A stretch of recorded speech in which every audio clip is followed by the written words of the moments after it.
Hello and welcome to the Total Saints Podcast World Cup Edition. We're live streaming our podcast on Facebook, YouTube, Twitter and Twitch. If you're watching along tonight, you can leave your comments and questions as we go. This is the last of our special episodes we've been doing throughout the World Cup. And as always, a massive thank you to our TSP patrons for their continued support during the break. You can visit patreon.com/Total Saints Podcast to find out more about getting involved. And thank you to our sponsors as well, NordVPN. NordVPN is great if you're looking to add extra layers of security to what you're doing online. You can protect yourself and your information whilst using public Wi-Fi on any device, and you can also use it to access streaming sites around the world. You can grab your exclusive deal by going to nordvpn.com/Total Saints to get a huge discount off your NordVPN plan, plus 4 months for free. It's completely risk-free with Nord's 30-day money-back guarantee, and you can find the link to the show notes for the podcast and in the YouTube description. Coming up this week on the pod, we'll take a quick look back at the World Cup final. Was it the best in years? We'll discuss that. The news from the FA is that Gareth Southgate is staying on as England manager. We'll get the panel's reaction to that announcement. And after 6 very long weeks, Saints return to action with 2 games at St Mary's. My name's Martin Starke, and I'm joined this week by Steve Grant, who's the owner of SaintsWeb, Glen, Cour, who's the writer of the wonderful blog League One -10, and later Jacob Tanswell, the Southampton reporter for The Athletic, is going to be dropping in. Underpinned by our TSP patrons, this is the Total Saints Podcast World Cup Special, Episode 4. So let's start with the World Cup final, shall we, Glen? Was this the best final in years, the best that you can remember? Well, I guess extra time, penalties, and the last 10 minutes of normal time was right up there. Good first half by Argentina. France were terrible in the first half. It was like 3 or 4 of their players had forgotten that they were footballers, and it was no surprise that when they were 2-0 down, Deschamps had enough to substitute 2 players before half time. Was quite something, but the second half, most of it was absolutely boring until France got given that penalty, which Mbappe scored, and extra time was end to end and great stuff. And those 2 chances at 3-3 in the last sort of couple of minutes were, one at each end, were amazing theatre. And then penalties is what it is. So I think overall it was probably the right result. And I enjoyed it in the end, but yeah, people overhyping it as the best game ever. They obviously didn't watch the bit between the Argentinian second goal and France's first goal, because that was just dreadful. That first 80 minutes. Steve, there was a lot of hype in the build-up to this one. A lot of talk about the World Cup. Did the game live up to the hype for you? Certainly at the end, yes. As Glenn says, the kind of the I guess it lives up to that cliche of the end justifies the means, in that you had Messi and Mbappe as the 2 standout stars, and those were the 2 that delivered on the pitch in the 120 minutes. And from FIFA and Qatar's perspective, this is the reason why they paid all that money and got the tournament out into the Middle East for their showpiece. It's these big moments, these showcase moments, that are going to be sort of relived on clips forevermore, that you pay the big bucks for. And that's so from their perspective, job done. It's as Glenn said, it was a non-game until what, 75, 76 minutes or so, to the extent where you would have just lumped it in with most of the other World Cup finals in sort of recent memory. They don't tend to live long in the memory. A lot of them are dull, cagey affairs, because once you get to that final, it's such high stakes. But I think France, having started so badly, and effectively gifted Argentina that advantage, kind of almost played into the hands of having to make it a spectacle in order to for them to get back into the game. They could easily have just rolled over meekly, but there's too many good players in that French team for them to have not had some sort of moment in this final. And I don't think Argentina were quite as good as their that sort of first 40 minutes or so had made them look. I've got to be honest, after that second goal, I went off and started unloading the dishwasher and then rushed back in when France got that penalty. Jacob's with us now. Evening, Jacob. What did you make of the final yesterday? Do you think it was, did it live up to the hype? Is it as good as everyone's been saying today?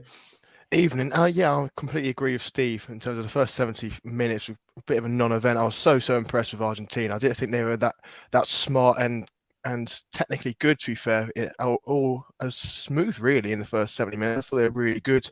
I think they've grown into the tournament, and I think every World Cup winner does grow into a tournament. I think Scaloni was excellent in terms of having that Di Maria out wide. He looked really, really impressive because Di Maria's been struggling with injury, hasn't he, throughout the tournament. He got picked and it could last an hour was testament to Di Maria and Scaloni. And I thought the best team on the day won. I thought France, like they have throughout the knockout stages, fits and spurts really.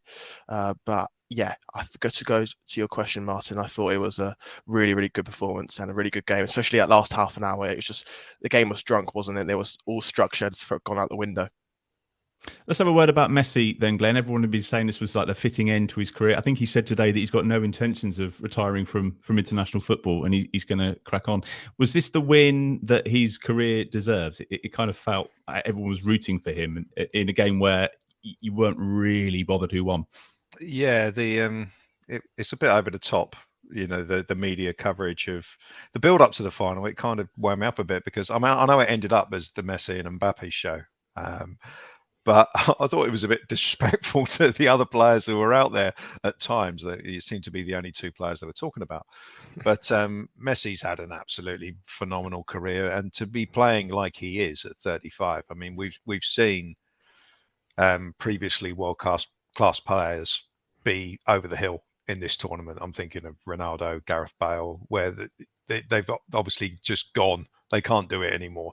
Messi still can, and whilst you can still do it, unless he's got a massive desire to go out at the top, and this would obviously be that.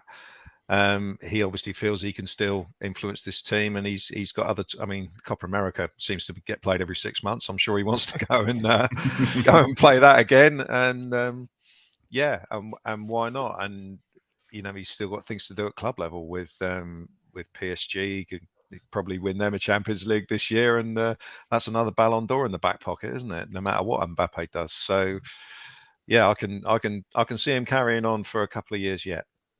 And Steve, Mbappe, that was the other name that was being mentioned, obviously, in the build-up to the game. I don't think he'd been in the opposition box for the first half hour or so. I did feel bad for him in a way, scoring a hat-trick in the World Cup final and still not winning. Have you got any sympathy for the French and Mbappe?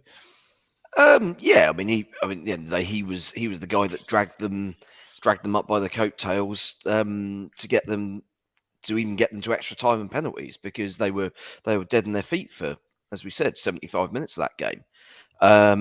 But at the end of the day, you've also got to accept that he was part of that problem. That one of basically from 1 to 11, they didn't show up for the best part, well, for more than an hour. So yeah, but at the end of the day, these top players are able to play in these little fits and starts and own the moments essentially. And I mean that sort of 90 seconds or so where he scored the 2 goals. I mean that second goal, the confidence to take that on the volley, when I think pretty much 99% of centre forwards would take a touch and then finish. Yeah, and Mbappe would have easily had enough time to do so, but he's just thought, "Nah, sod this, I'm hitting this." And to be honest, that's probably why the keeper's not saved it, because it wasn't right in the corner. totally. But agree. because he's hit it so early, Martinez just got no time to react at all. And I love that there was a photo taken from sort of behind the goal of the angle sort of just after impact, where he kind of he sort of contorted his body really strange sort of after the point of impact. It kind of looked like he was sort of playing a game of Twister or something. But that was an extraordinary photo, I thought. But yeah, his performance was excellent. And actually, I thought he was possibly going to end up winning it for France. That last minute of extra time, where obviously it went.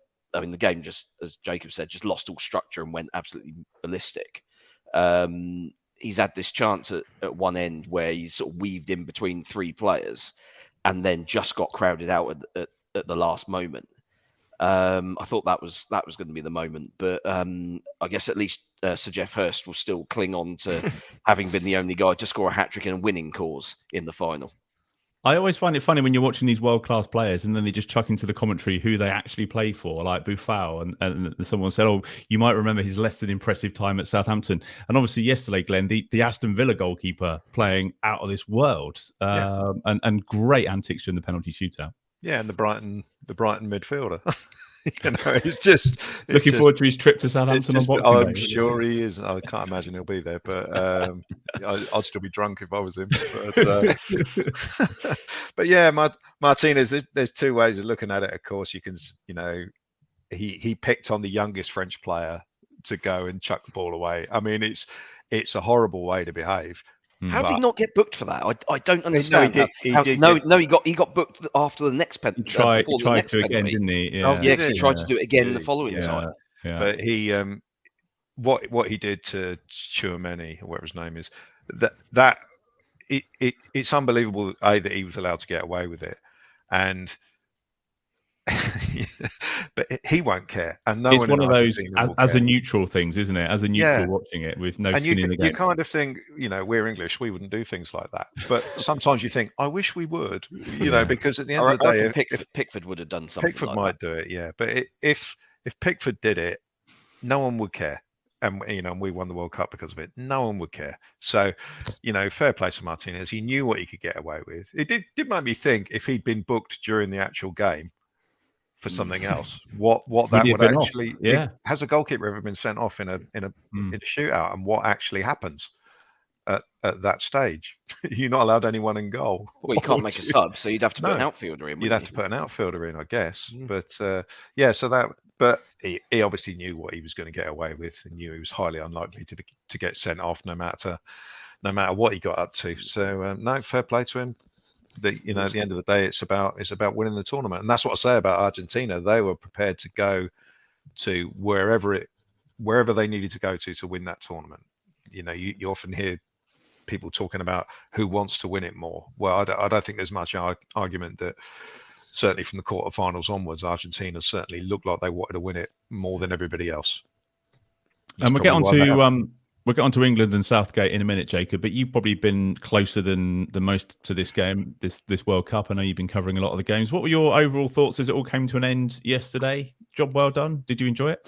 I did enjoy it. I didn't mind it being in the winter. I wouldn't want it every time there's a World Cup in the winter, but I just enjoyed it in terms of, I was doing some work and I could come back and it would be on during the day, and it's just felt a little bit, it's been getting colder, so it's just been, a bit of escapism. But so I've enjoyed that front, but everything else that's gone on with it, Infantino making it all about him. Those white trainers yesterday. Oh my God! I thought he was going to go up and celebrate with Messi. I think the other guy had to drag him off, didn't he? It's like, come on, Gianni, you've got to stop there. I just thought it was pathetic, to be honest with you. Throughout this tournament, and that's kind of tainted it for me. But I think the knockout games have been really good. I've loved the upsets. Saudi Arabia, Argentina, if we can remember that far back, that was one of the favourites. And to culminate with Messi winning the World Cup was a fairy tale, wasn't it? So fortunately for the Qataris, they got lucky with that World Cup. But yeah, it's not one of my favourite. Okay. The other big news this week is that the FA have convinced Gareth Southgate to remain as England manager until Euro 2024, which is going to be in Germany. Going to get everyone's opinions on that. Glenn, we'll start with you. Is that the right decision from the FA and Southgate? It will only be proven to be the right decision or not if we win Euro 2024 or not, because I personally, even though we didn't get as far as we have done in the last two tournaments, I kind of feel that Southgate has actually done a better job, if that makes sense. In this World Cup, you mean? In this World Cup, yeah. I feel that the formation he settled on in this World Cup has been better. We've had more of the attacking players on the pitch. I have some, the only issue I really have with this tournament is the substitutions at the end of the French game. For me, they came too late. But I thought he was better than he has been in previous tournaments, and I do feel they don't have a better choice. There's an element of that. But I do feel that Southgate has kind of earned the right to go on if he wants to do it. I did think he was complaining about the treatment he got at the Nations League game when we got beat 4-0 at home to Hungary. I'm sorry, but you lose 4-0 at home to anybody when you're England That manager. comes with the job, doesn't it? You're gonna get that. You just got to live with that. I don't know. We'll just have to wait and see what happens. I feel a bit like I felt about Ralph at the end of last season, where I kind of thought if he goes, he goes. If he stays, then we'll see how it goes. I didn't feel at the end of the season end of last season that Ralph definitely should have gone, and I feel the same about Gareth Southgate now. But there can be no excuses next time. He has to improve, and we have to get over the line in these games against elite teams, which we still seem to struggle to do. Struggling to do bar one game from memory. Steve, do you think this just shows there isn't really a succession plan among the FA? They were desperate for him to stay. They were almost panicking that he might have walked away, and they didn't have a plan B or somebody lined up. Yeah, I think ideally from the FA's perspective, I think they want kind of to demonstrate that all the money and investment they've put into sort of St George's Park and sort of coaching and academy pathways and all this sort of stuff will kind of bear fruit, and that therefore there's kind of a natural succession of coaches at international level who will basically step up, because of course Southgate stepped up from under 21s into the senior team when Sam Allardyce decided that he quite fancied some more money on top of the salary that he was already being paid. Allegedly. And that was just extraordinary, that, wasn't it, looking back? And but obviously, you look through the underage groups at the moment, and Lee Carsley's just been given the under 21 manager's job. He's been in situ, I think, since the start of the year, I think it is. He doesn't strike me as an immediately obvious candidate to step up. No. So as a result, you're kind of thinking, well, okay, we're probably either Southgate sticks around. I personally think the FA are more than happy with the job that Southgate's doing. I think they take a fairly pragmatic approach to it, in that at the end of the day, as Glenn says, I think the performances, the system, the tactical knowledge, and also just the fact that players clearly want to play for him, which you don't often get over an extended period of time. Domestic managers' sort of life cycles are 2.5 years at most before the message stops getting through. Whereas with these players, a lot of these players are still some of the same players that Southgate had in Russia 4.5 years ago, and he's still getting a tune out of them. So why change what theoretically is kind of a good thing? I think ultimately they also look at it in terms of, well, there's only a trophy every 2 years that we can actually win. And there are other good teams. You're not going to be able to beat them all necessarily. You might, Argentina have just done it, but you've literally got to have that one run where everything comes together. You got to get a little bit of luck, which we did. Which unfortunately this time we probably didn't get from that France game. Couple of refereeing decisions, a couple of good keeper saves, that sort of thing. Penalty miss, of course. So as we discussed last week, it's fine margins, and genuinely at times with international football, it is a little bit of luck that just needs to go your way sometimes, and it fell for us at times in the Euros and in Russia with the way the draw opened up for us. But it didn't fall our way this time. That's just the way it goes. And I think they will be looking at the Euros as kind of another opportunity to go another step further. But we've got a relatively tough qualifying, in that we're obviously in the same group with Italy. And I think, to be honest, any of the other seeded teams would have probably been a more preferable draw for us. Because our record against Italy is terrible. We just don't beat them. So I think the problem with that draw then is if we finish second in that group, you're probably then not going to be seeded once you get to the finals, and then all of a sudden that path gets a lot more complicated. So you're kind of almost reliant on. I mean, they obviously did it in the qualifying for the World Cup because they didn't qualify. But you're relying on Italy making a bit of a pig's ear of things against some of the weaker nations. And I mean, at the end of the day, we've got the ability to beat them. It's just a case of can we finally get over that line, and that's obviously a Southgate thing that people are beating him over the head with. But we actually don't play that many good teams. That's the thing. You can only beat what's in front of you, and for the vast majority of it, he does. So what you're saying is we shouldn't get our hopes up for the Euros. I think I'd be. It's that sort of cautious optimism, isn't it? I think We're good at that. Yeah, I mean, you get a good start, and who knows? I think the key is that we've only got 18 months, and there's a chance that 3 of that back 4 need replacing. Mm-hmm. Possibly 4, depending on what your views on John Stones are. So it's. I mean, that's a big overhaul in a short space of time, and whether we've got the individuals that are going to fill those spots, or whether when we kick off in Germany, we're still going with Harry Maguire and Kyle Walker. Who knows? I mean, if they're still putting in the performances that they put in over in Qatar, then absolutely fine. But I mean, Kyle Walker's big thing has been his pace, and he's 32 now. So we don't know whether that will still be, whether he'll suddenly start losing that over the next year or so. I guess we wait and see. The good news is there's plenty of right backs coming through. Isn't there? Yeah, we do. Yeah, we do have about 1 billion right backs. Not many left backs though. No. I'd be more worried about Harry Kane, to be honest, because he's 29 and showing signs of slowing down a little bit. So it'd be interesting to see. But he never really had much pace anyway. Though. No, I can't imagine him still, next World Cup, 4 years' time. He should make the Euros, obviously. And Jacob, just to bring it back around to Saints, is it good news for James Ward-Prowse that Southgate's staying on? I know you were back at Staplewood today after a few weeks away, and I think the manager was talking a bit about this, wasn't he? Yeah, Nathan Jones is a big fan of James Ward-Prowse, and I think it was really important from the outset, really, that Nathan Jones got Ward-Prowse on side, because if you see Ward-Prowse, it's similar to Oriol Romeo. I think if you get those two on side, then the rest of the players quickly follow.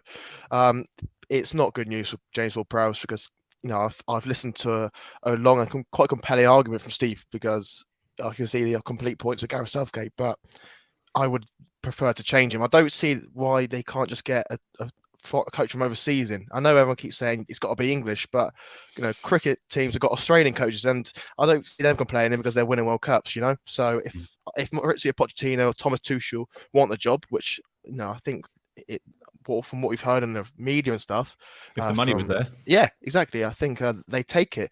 So I don't see why you would not go for them, because by far they're better managers. Of course, Southgate's a nice guy, he talks well, fine margins, but I'm bored of fine margins now. Every time Southampton play, every time you're my age, mate. Yeah, I know. Every time Southampton plays someone, everyone says fine margins. Every time England plays someone good, they lose. What's going on?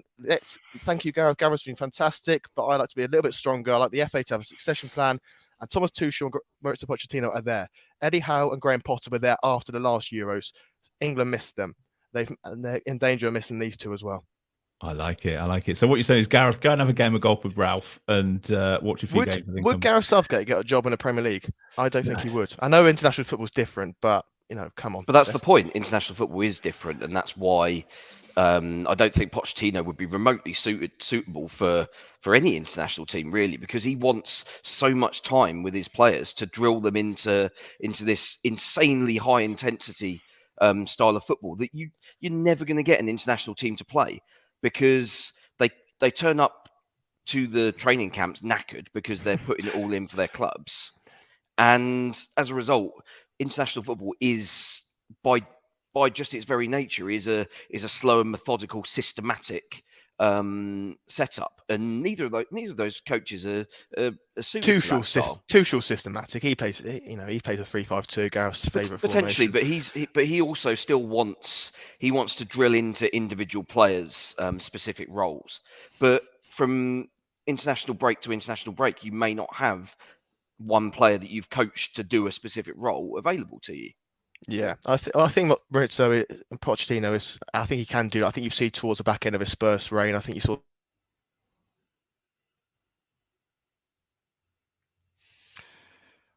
He's adaptable, you know. Oh, it drops, but you're there. If you're watching Sorry. live, by the way, tonight, you can leave your comments, whether it's on YouTube or Twitter or Twitch or whatever. Just, is it right that Gareth Southgate's stayed? Who would you have instead? Stick your comments in, and we'll get onto those at the end if we've got time. Glenn, there's good news. Saints are back in action tomorrow. There's bad news. It's Lincoln, and it's the League Cup. Yeah. I know that you're looking forward to this. I'm just looking forward to being back at St Mary's, to be honest. Are you expecting to see lots of changes that Nathan Jones has drilled into the team over the last 6 weeks? Well, you hope to see something, don't you? You know, because it was all getting a bit flat, and that's the reason why we changed the manager. So, yeah, I'm hoping to see something. I'm thinking it's going to be. I think it's going to be pretty close to what you'd expect a full strength side to be. Looking at Nathan Jones's past teams and the way they set up, it looks like it's going to be sort of like 3 central defenders and fullbacks pushed on. So yeah, I'm hoping to see that. And the little bits we've seen from training, it's all been about, high intensity and playing quickly and all that sort of stuff. So it should be an ideal game. Obviously, there's going to be a little bit of rustiness through not having played a competitive game for so long, but it should be the sort of game where you should be able to see the principles that Jones is trying to put in place. So yeah, looking forward to that. And obviously, we want to win, because what are we in then? The last 8, is it? So it's a game we want to win, and to have something else to look forward to when the next round gets drawn. So yeah, bring it on. Looking forward to it. It'd be interesting to see. I'm interested to see. Jones always wants to play 2 strikers. We know that pretty much that Shea Adams is going to be one. It'll be interesting to see who the other one is. I have a feeling it might be Sekou Mara. So that'll be an interesting thing to see how that works. How he sets up the midfield, where Ward-Prowse is going to play. Is he going to play more as a number 10, or is he going to be, next to Romeo Lavia or whatever? So yeah, looking forward to seeing how things getting some pointers to how things might play out when the league game starts on Boxing Day. Yeah, we can kind of disregard that Liverpool game, can't we, Steve? Because that was one we were always going to lose. So what are you hoping to see from that game tomorrow? He's talked big, isn't he? He's talked about wanting to win the game, and he's a born winner and doesn't want to lose. But I guess he's going to have one eye on Brighton, perhaps. Although, to be fair, there shouldn't really be anyone that needs a rest.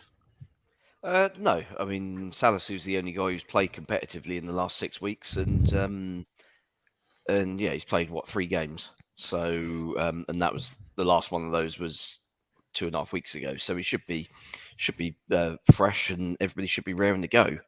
Not quite sure what sort of crowd to expect tomorrow night. I don't know, no idea how many we've sold, but be interested to see was it 15 quid a ticket? I think 15 quid, and then like a it was like 12.50, I think, for season ticket holders if you bought in a certain window. Right. Someone seems to have bought mine, which is interesting. Not quite sure how that happened, but hopefully if we end up getting to the final, it's done on all the season ticket holders who went to games. I'll get some credit for that one. But yeah, it's as Glenn said, I think it's system and principles, isn't it? You want to see. At the end of the day, you would imagine that if we put a more or less first 11 out in kind of any system, as long as we weren't a complete rabble, then you would expect to still beat League One side at home. But yeah, you want to see something tangible that will give everybody a little bit of a lift, a little bit of confidence going into this, going into the silly Christmas and New Year run of games. And is it about identity for you, Jacob? Is that what you want to see tomorrow? You want to see a Nathan Jones team. You want to be able to write about that afterwards and go, this is what he's stamped on the team, and this is what we're going to see every week. Yeah, it is. I asked Nathan Jones today actually what his key principles were, and he said, "Are you the mate of the Lincoln City manager?" And he basically just batted it straight back to me and said, "I ain't telling you." Yeah, I'm not telling you, and it's going to be, but as Glenn said, I am going to try and keep going with him and trying to find out a little bit more. But I think it is about high intensity, it is about verticality, as Hasenhüttl would say. And I think Rasmus Ankersen and Henrik Kraft alluded to that in the interview in terms of they don't want to throw everything out. They want to build on the strengths of Ralph and just really just galvanize it and regather themselves, because Southampton never got the most quality in the world. They want to focus on the hard working aspects, and I think if they could do that, then I think that should stand them in a good stead over the next 4 games, which are so pivotal to the season. It sounds like they've had a couple of friendlies, though, Jacob. So was there a good atmosphere today? Was there a good vibe, lots of positivity around the place? Yeah, it was actually. I think Jones he talks quietly, so you can't always hear him. If you're more than 3 rows back, I've learned this now. If you're more than 3 rows back, you can't really hear him. So I'm going to be down the front, every press conference from now on. But he does make these funny quotes, and he has these funny lines, which I think there is a good atmosphere. I think the players are happy. I think they're happy with the management style. I think Spain was really key because it wasn't really a warm weather camp, was it? It was bucketing down for most of it. Down, wasn't it? Yeah. Did you see that clip of Willy Caballero getting off the coach and it's just pouring in the background? I don't think that was intended when they were going to plan to go to Miami during this break. So yeah, they should have come out to Dubai. I told them this. Exactly. But I think they had dinner together. They were team bonding, and for a team that's been pretty fractured under the last coach, I think it was really important that they did go out and spend some quality time, even if the weather was atrocious. They managed to crowbar a sponsorship deal in as well, I noticed. Didn't we have like a warm weather training sponsor, which was all over the socials and all the kits and stuff? So, well, we'll see what happens tomorrow. The other game, of course, Glenn, is going to be Brighton on Boxing Day. That's when it gets serious again, right? It's been a bit of escapism for a few weeks, but it's back to business. We're in the bottom 3 and we need to start quickly. Yes, we do. And I mean, every team could be completely different after this break. But before the break, I know Brighton lost the last game against Villa, but before that, they were largely excellent. They're still 7th in the table. They've changed their manager, and it seems to have been pretty seamless. They've still picked up some good results, and they've got players who are not particularly high profile, but they've been moulded into a very good team.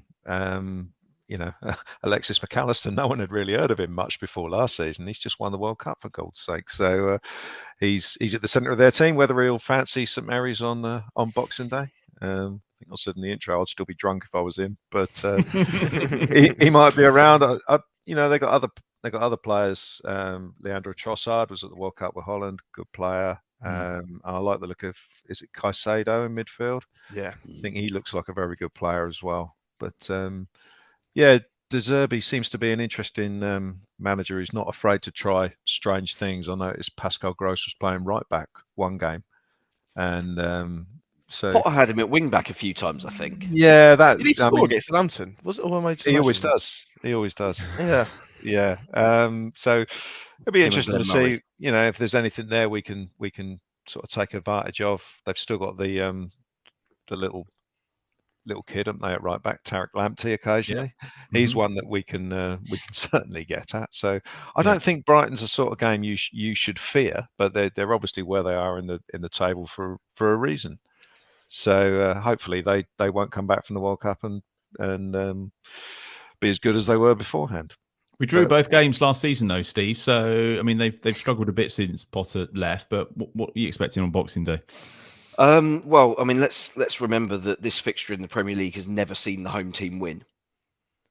In 6 years that Brighton have been up. You're full of optimism tonight, aren't you? Yeah. So it's not going to be an easy one, but it's kind of one of those. Well, okay, that's records are there to be broken. Let's bin that off and get it done. I mean, was it last season we were 1 up in like the 98th minute and they equalised and it was Ward-Prowse went in goal. Yeah. Well, yeah. Yes. Yeah, and then didn't. Then was hung out to dry, wasn't it? Well, he didn't then run out to play everybody on offside, did he? A bit of a shambles that was. But I mean, they're a funny side. I mean, you looked at their game, like by all accounts, that defeat to Villa before the break, they were an absolute shambles. I mean, Danny Ings scored twice. I mean, Ings obviously had always scores against Brighton. And yeah, they just looked a little bit of a mess. But a lot of the games under the new manager, they've looked really good, and it's testament to their kind of recruitment and their sort of forward thinking that they weren't particularly concerned when Potter was on the move to Chelsea, because they already had the next guy lined up and ready to go. And that's kind of the sort of thing that 5 or 6 years ago everyone would have been praising us for having had the foresight to get that sort of thing in place. Because they'll be able to get Potter. They'll be able to get Potter back if they want in a couple of months. Well, that's entirely possible. Yeah, but yeah, I mean they're an interesting team. They've obviously got a very defined style of play, and I think while that does kind of give them an identity, it also means that scouting them shouldn't be too much. Shouldn't reveal anything particularly sort of new or sort of inventive. You've got to know what they're doing, and you've just got to shut down the key players, and players like Gross and Trossard are the key ones, really. Trossard especially. I mean, he's been brilliant this season. Obviously got that hat trick up at Anfield in the fairly ridiculous 3-3 draw. And it's been him and McAllister really that have driven that team forward all season. So yeah, I mean, got to be wary. I would imagine the bookies probably have them as slight favourites, I guess, given respective league positions. But yeah, I mean, as Glenn said, coming off this break, I think everything is going to be a little bit random, maybe for the first game or two. Now, we haven't done it for a few weeks, but I'm going to ask you for your score predictions because we award 3 points for the correct score and 1 point for the correct result. Now, regular listeners will know that we always tend to struggle when it comes to the predictions. Steve, you were quite adamant there that it won't be us that wins, perhaps. So, do you want to go first and kick us off? Well, just going with the stats. Do you think it's going to change the form? I think no. To be honest, I just feel that Brighton are a good side, and I think it's just one of those games where I think we need to, as long as we get something out of it, then I think people will take something from it, and we can then go forward and look to progress. But I suspect we're probably settling for a draw on this, so I'll go for a 1-1. A 1-1 draw, right? Okay, Glenn. I was going to say 1-1 as well. So I want to stick with that? No, I'll Oh, he's playing for points. Yeah, no. Let's go for a bit of optimism and a sneaky 1-0 win. 1-0 win. That's what we want. 6 weeks off, and we're coming back with some optimism. Jacob, score prediction for Boxing Day.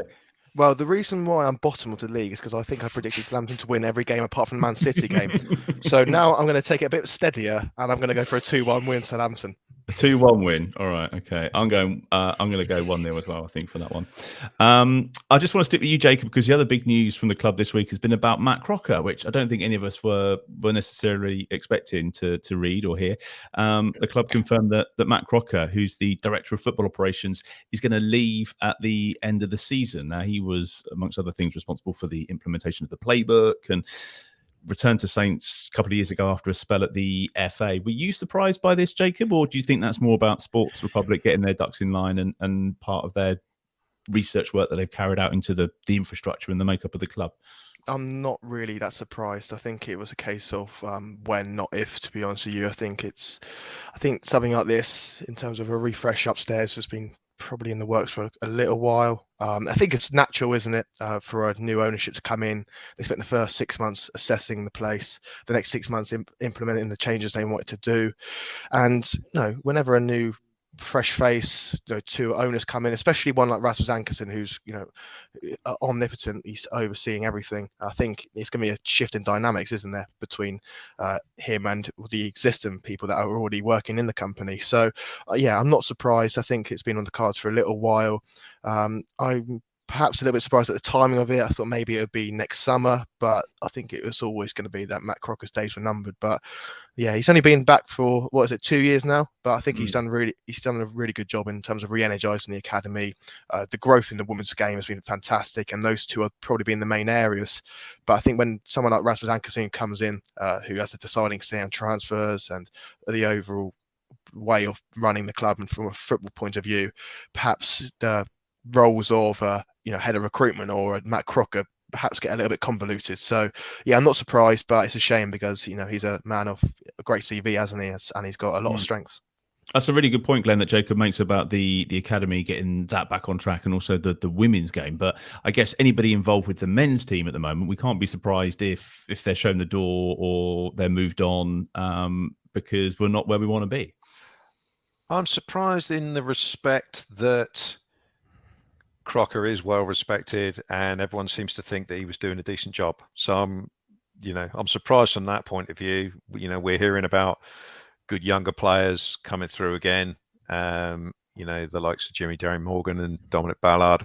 Whether Crocker had a massive input on those, or whether they were here already or whatever, I don't really know. But it. So I was surprised. I'm not unduly concerned because I think I've no issue with Sports Republic from an issue of looking at the longer term, which is what Crocker's role is. It's looking at the longer term and how things happen over time.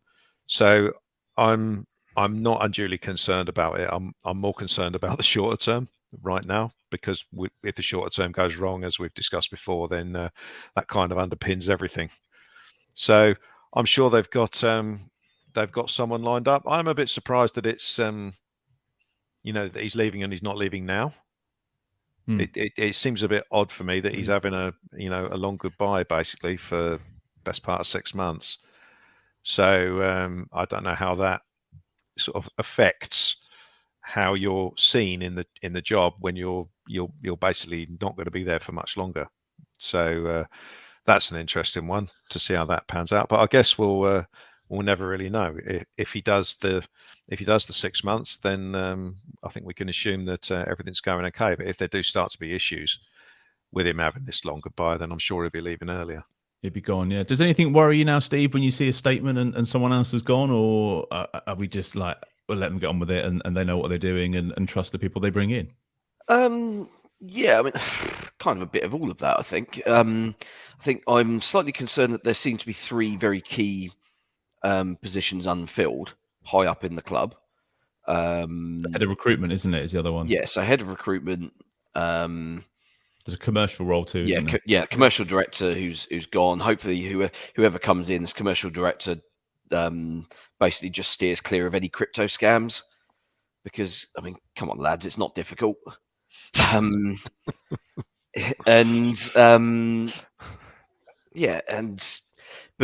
from a recruitment perspective, not having a head of recruitment in situ is kind of a problem heading into the transfer window. I assume Rasmus Ankersen is probably going to take a slightly more hands-on role in that, at least in the short term. Although from what I hear, he seems to be spending a lot of time in Turkey.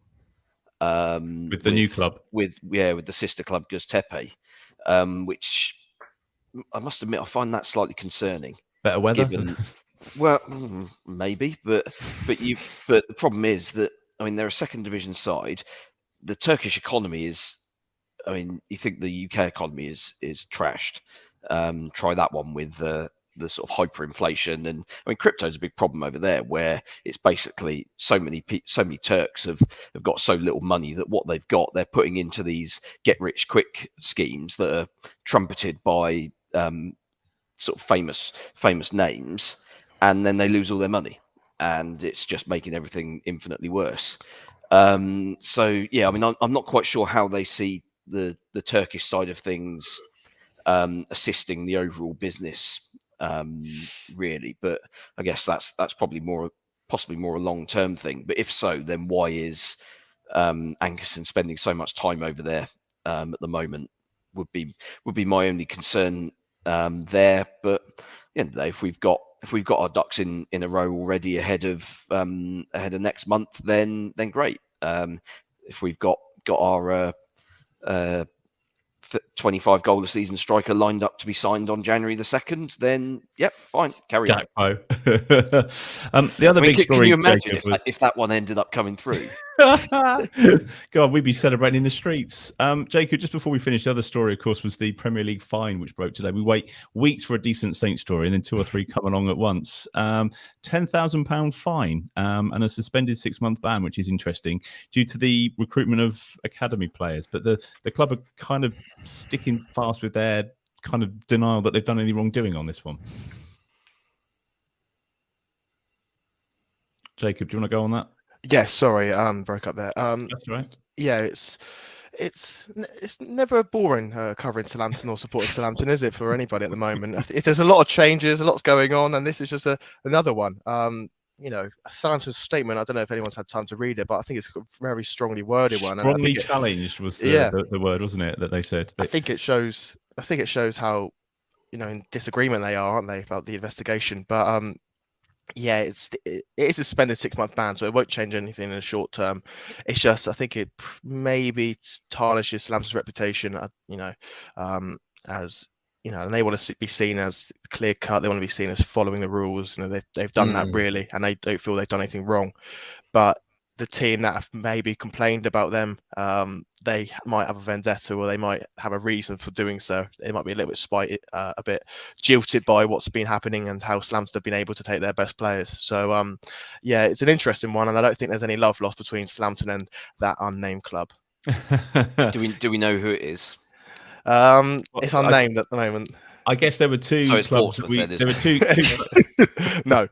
There were a couple of clubs that we signed young players from, didn't they? So, I mean, without naming names, Glen, somebody came in, oversaw some recruitment, got us banned from, or potentially got us a fine and a suspended sentence, and then left. So, a bit of you read the headline and you go, that's not great. But actually, when you scratch the surface, there's not a lot to that, is there? I don't think so. I think I have read the statement, the denial. It does sound, I'm not saying we're whiter than white all the time, but it does sound unlikely. That's not usually Saints style. We seem to be so nice about everything. If we've done it and we've been caught, I mean, do you remember when Liverpool signed Van Dijk from us? Yeah, I knew you were going to say that. Yeah. What we were told. Oh, everyone does it. Yeah, everyone does it. Therefore, it's fine. One of those things that other clubs get away with, but we don't. Yeah. I think Jacob's hit the nail on the head with a vendetta. Someone's obviously not very happy with us, so they decided to stir up a load of trouble. And this is where it's landed. So I don't think it's anything to be unduly concerned about, and it's the truth is probably somewhere in the middle, where there's probably, it's usually the way, isn't it? When you get 2 people arguing about anything, the truth is it's somewhere in the middle. And yeah, we've probably there's probably been a misunderstanding somewhere along the way, and this unnamed club, as Jacob calls it, have probably just got the ump and decided to fire a shot across the bows, sort of thing. Well, the good news is tomorrow we can start talking about football again, so that's good. I'm excited for that.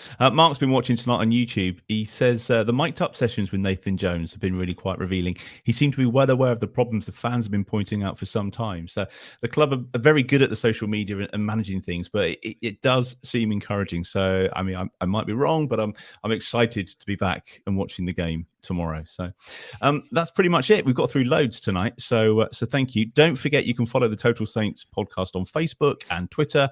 It's at Total Saints Pod. On the website as well, it's totalsaints.co.uk. There's a link to the online shop on there, and that's where you can drop us an email during the week if you like. We're also on Patreon, where you can support the podcast with a monthly contribution. Just visit patreon.com/Total Saints Podcast. Lots of different tiers on there, ranging from £5 to £20 per month. Each comes with their different perks, including some weekly shout-outs for patrons in our Benali and our Mick Shannon tiers. So thanks and happy Christmas to Dave Melton, Mark Atkins, and Matt Hall in the Franny Benali tier. Also to Colt Baker, Dave Ernsberger, Ed Busy, Nick Higston, Phil Cook, Matt Rose, and Nick Reed, who are in our Mick Shannon tier. Thank you, Steve. Thank you, Glenn. Thank you, Jacob. Have a great Christmas, you three. And we'll reconvene after the Christmas break. Thank you for listening. Thank you for watching. Thanks for your support this year. Have a great Christmas, and we'll see you in the new year.